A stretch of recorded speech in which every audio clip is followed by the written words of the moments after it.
really just have to share my testimony because you never know what somebody else is going through and how what you're going through could help them. And today is October 5th, 2018. And literally last year at this time, I was going through the one of the most toughest times of my life. I did not have a relationship with my mother, and I did not have anywhere to live. Literally, all of my belongings were packed into my little Jeep that I had, and that was literally the only possession that I had, my clothes and my little Jeep, and I did not have anywhere to live, and I was just so lost, and I felt so defeated because I couldn't understand why God would allow me to go through the stuff that I went through. And I ended up staying at one of my cousin's house, and I was sleeping on her couch for a little while. I ended up losing that little Jeep that I had all of my belongings in it. I lost that. Shortly after that, I could not stay at my cousin's house anymore, so then I went to go live with another family member, and it just went from worst to worst. And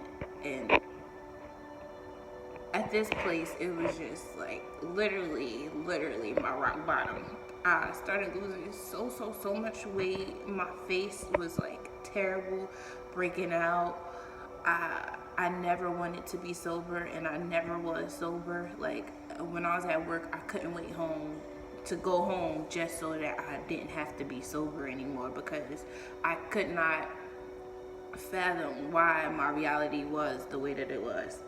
I was catching the bus every day to work, and mind you, I work at the Superior Courthouse, and I was in the office with people who had like BMWs and Mercedes Benz, like detectives and stuff, and I'm getting on the bus to go back and forth to work every single day. And I even remember one day, one of my coworkers, she doesn't know, but they didn't know that I had to catch the bus every single day. And her and another lady, they were saying like, oh, I would die if I had to catch the bus. And it was just like, I'm sitting there, and that's like my reality. And then I'm going home and just not getting any rest at all. Half the time not even eating, because I'm sleeping on a blow-up mattress in a place where it's mice running past me and roaches and everything. It just was the lowest of the low that I have ever possibly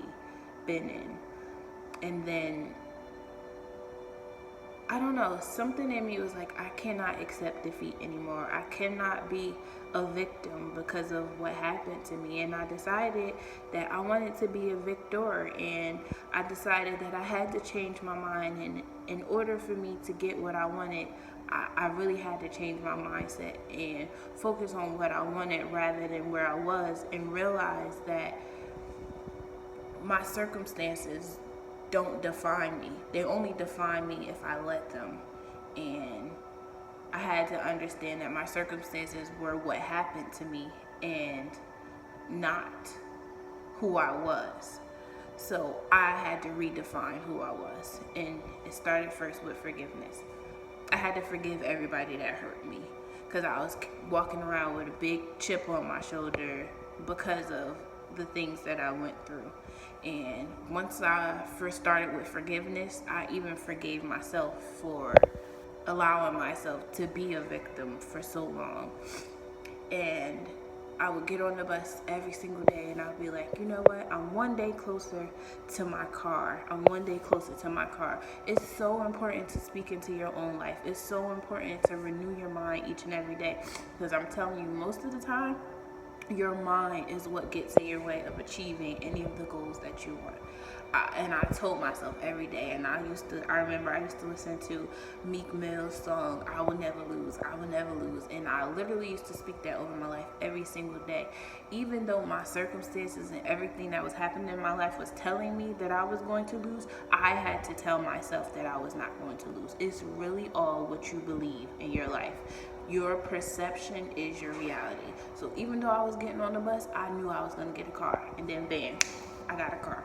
So then I was like, all right, I got a car, so let me work on what I want next. And I'm going home to this filthy, filthy place every single day. I mean, piss on the elevators, garbage in the hallways, and literally mice running past you every 5 seconds. I never lived in such circumstances before, and I was like, I have to get out of here. I just have to. Like, I have to. And literally on October 5th, I remember in 2017, I remember texting my boss and telling her, like, I have to call out. And because I called out so many times, I felt like I needed to give her an explanation because, I didn't want my job to be at jeopardy or anything. And I told her, I'm sorry that I've called out so much, but I don't have a place to live right now. And so I jumped to October 5th, 2018. I am now